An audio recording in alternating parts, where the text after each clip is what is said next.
Nous, soudain, les Congolais ont compris que Moutakangisa Kamel est chef de l'État, na cache.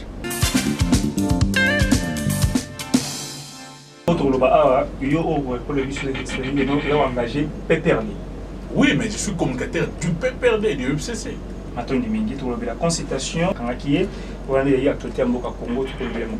d'abord, consultation présidentielle, sans FCC, sans PPRD, pendant que vous avez invitation. Nous avons une invitation. Le côté est censé vérité est escalier. Mais sur vérité combien le côté résiste à partir. Biso d'abord un mamouya consultation na état biso te lobaki yango. Nous sommes allés dans Safari Beach en tant que FCC. Tobaki que ce qui s'est fait dans palais de la nation ne nous concerne pas. Biso ceux qui ont besoin de recevoir un chef de l'État, ils allaient quand un strict respect, un mécanisme à suivi, il y a un accord au biso tout ça, ils allaient un cadre permanent. Il y a quoi changer entre partenaires.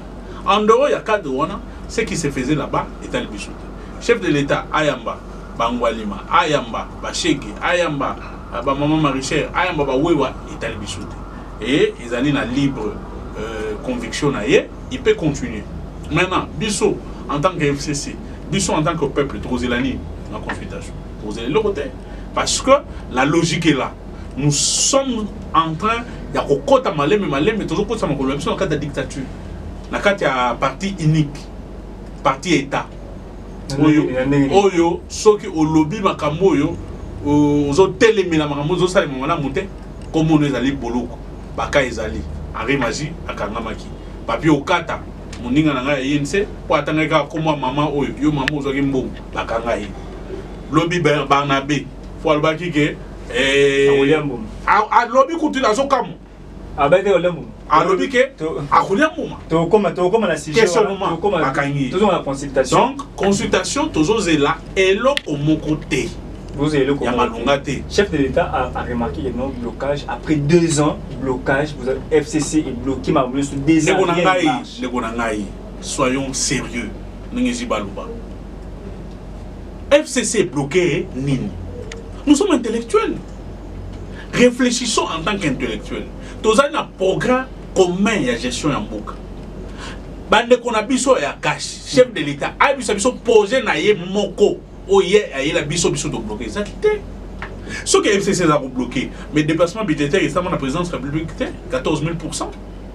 Ce que FCC a bloqué chef de l'État Kabila Tikaki cabinet il y a 250 ou 300 personnes à commission 1150 personnes 100 personnes dans un rang à ministre biso de bloquer le côté 450 personnes dans un rang à vice-ministre de bloquer le côté a créé ba agence 6 où ils allaient na ba tuku na ba sanduku ya bato ba futa bango FCC est bloqué le côté a triplé le salaire il va conseiller fois 3 fois 4 biso to bloquer le monter to bloquer à ça le programme 100 jours ba ben programme 100 jours ya chef de l'État biso to pekise ki to bloquer ka parce bino ba mango ba ya le ba sali le koni d'ailleurs pour ton information to ba na biso le programme 100 jours o ba on ba bien programme 100 jours et il va poser Kabila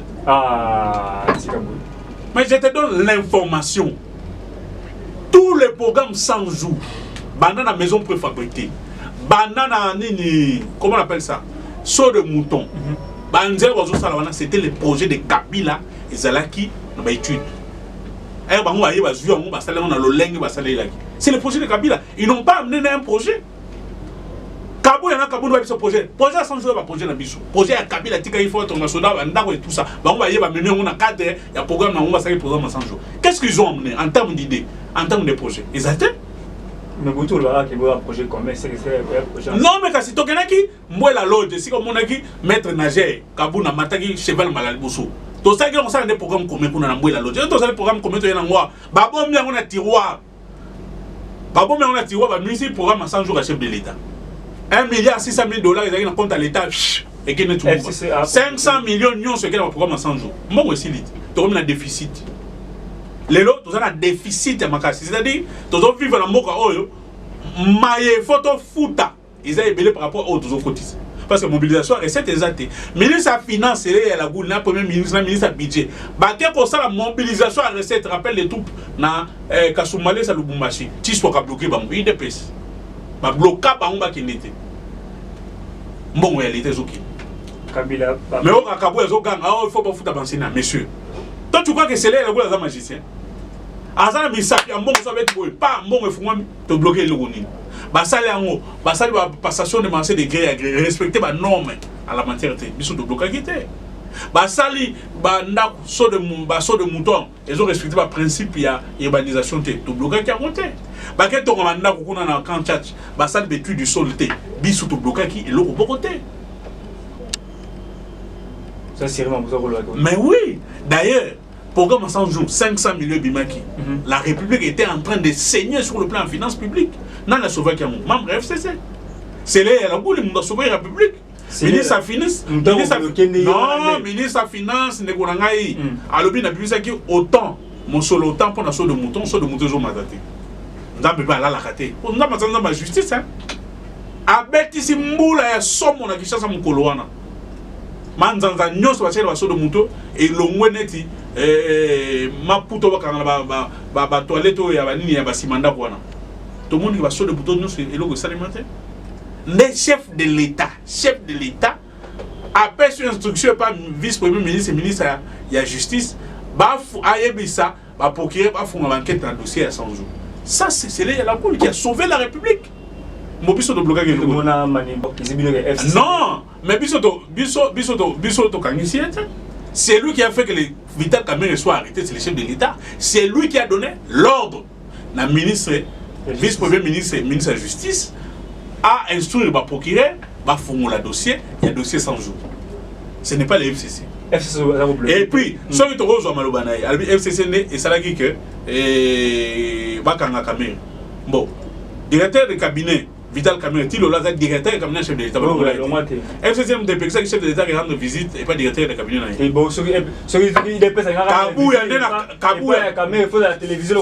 beaucoup. Merci beaucoup. Kabou yana Kaboun. FCC n'est pas qui rend visite et pas aller dans Nairobi. Non, mais Nalobi. Pour Kabou yana Kaboun. S'il vous plaît, tout le monde a hésité. Attends la télévision, attends la télévision, attends en Facebook. Pourquoi vous avez Bakendate. Yo ça n'a pas Bakenda. Non, mais on a journaliste. Kinshasa. Maman Denise Nyakio Azana Dubaï. Qui ça c'est lui Azana Dubaï. Tout le monde a ma photo. C'est tout le monde a photo. Ah merci. To pese mot. Na Dubaï yaki, na Mwanda kinaki. Mais ko kita la Vital Kamerhe FCC me débloquer. Ok, nous là, s'il vous plaît, Mouninga na moisi. Maman Mida château na bana. FCC nous depuis ça qui bon OK. Non, na lobby hein. Ngana zo tout no mitu no so FCC me débloquer. Kabuya asali ba venture na ye na okota wana ti. Nous souda les Congolais compris que mutakangisa Kamerhe est chef de l'État na cash. Kabuya za Sonia IDPS. IDPS ta mutoko ko na ngambwa ke mazala ki Kabuya boza la secrétaire général. Moutonnet Kabouya, dans Kaboun, Barouz a chef natal de l'IDPS. Basa une expérience politique à vérité. Basa déficitaire sur le plan mental. Baron Mibali. Est-ce que vous avez dit que Banto va Congolais Bazola Dabis Bazoba Zoba? Baron a un pouvoir, la Talibanie a un pouvoir. Le biodon, la société, ça, parce que la société Kabila. Parce que vous vérifiez la société Kabila. Semlex. Kabila. Ils ont affinité dans la famille présidentielle. N'est-ce pas ex-président. Parce que vous avez un preuve de mon côté. Bah, résilier le contrat unilatéralement. FCC m'a dit que résilier le contrat. S'il vous plaît. Contrat signé. Autour de mon tournant, il y a nous avez tout dans il tout les aïeux bien nous elle va salir comme société asique. Toi tu crois que on a compris na Kabuna Kabuya difficulté mo ezani. Tinde ba bote minti ba koli ba gérer dans la tali gabloté. Kabuna gérer la premier poste à Kaboun, pas vice-premier ministre, vice-président de l'Assemblée nationale. Bah éviter comment un cabinet fonctionne. Ceux qui ont introduit d'abord le dossier banni na ministre d'Abango. Affaires étrangères. À traiter le dossier à niveau naïe. Parce qu'il y a des ministres à tutelle. Mais il faut pas son aspect financier. Nous sommes dans le département chef de mon finance, ministre Nabi Sousseli est là. Il faut 6 mois pour. Est-ce qu'il y a 6 mois? Plus de 6 mois. Une semaine. Non. Mais pendant que les gens sont bloqués, il a répondu. Ministre Alanda qui va te Alanda na to. Sur aux yeux accusés réception. Aux yeux accusés réception. Na jour à dessiner. Si tu m'avais prévenu que j'allais t'amener les documents. Dossier ça là une semaine. D'abord, parce que c'est lié à la bourse, c'est un travailleur. Hier, Azali Mouto dans une école de formation à Moussala. dossier comme ça, un mois d'étape, mais ça n'a été. Détrompez-vous. C'est les écoles, il y a ma tata pour nous. L'homme de la rigueur. Moussala. On a dit beaucoup. Non, ça, ce sont des aventures. Est-ce que dans ces pays, il y a un ministre. Institut. On a un institut dans Manima. Babi, ça transforme au besoin de rejoindre l'élo. Et Koufanius. Eh, oh, 150 hier. C'est ma tante et Kabila. Congo, Fatime Toyani. Banda Baye va soumettre le Goni. Babi, soit on a un bon transfert. Il y a un chat dans le vice-premier ministre de Tanzanie, mais ça c'est Makila Souman. Ça c'est ma tante. Et 30, vous avez vu 680 000 $. Merci. Ce qu'on appelle, moi je parle de faits et de principes. Est-ce qu'au Binamboka, il y a un député et un sénateur ont proposé la loi sur des anciens chefs de l'État? Là, il va m'envoyer FCCT. Loi Moussou, c'est un autre député de l'opposition toujours. La loi, ce n'est pas un membre du FCC. Maintenant, la loi dit quoi? L'ancien chef de l'État. Et donc, ça, la joue à l'opposition que c'est Aya Kabila. 2023, tu sais que Félix, ça va, on m'appelle ancien chef de l'État. Rien n'était. Ça, c'est un match que toi. Recensement, ils allaient à la tête 2023, à recommander ancien chef de l'État. Là, on est lobby que l'ancien chef de l'État a touché 30%, il y a revenu, il y a salaire, il y a nouveau président. 30% de ce calculé chez le chef de l'État. Donc, Félix Antoine Tshisekedi a touché à quelque chose de 2 800 000 $ le mois. 30%, on est à 680 000. C'est ça que Kabila touche. Bah, la même loi dit que le chef de l'État, sécurité naïe, ils allaient à 30% par rapport à la sécurité, il y a un nouveau président actuel. Donc, ce qui m'a confirmé que Kabila a 2500 soldats, donc tu sais qu'il faut de la bombe à 300 000 et quelques. C'est logique. Maintenant, c'est que Kabila n'a pas, au-delà, il y a 300 ou 400 soldats. Ça, c'est un. De deux. Dépassement budgétaire, comme la présidente, non, ça n'a pas, c'est parce que mon tata à Genève va confondre la notion amitié et finance publique. Non, personnalité. Oh, on peut faire combien de personnalité? Il y a tant que c'est là, il y a combien de personnalité?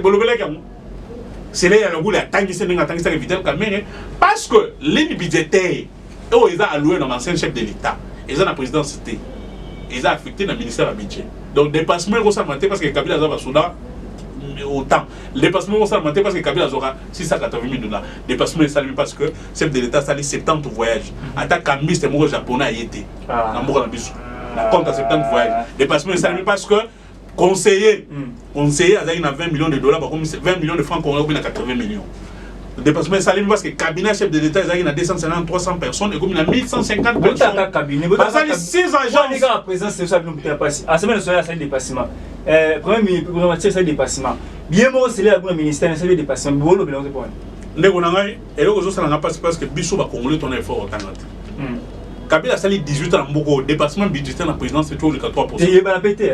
Non, il va la péter. Total en été. Et il va la péter. Non, par rapport à Zalaka, pour le matin, c'est le matin. Bon, là, Félix, rapport à Zalaka. Félix, c'est Makassi. Mais faut à qui? Si on bingo ça qui école Boussonné en 38 ans autant dans la minute.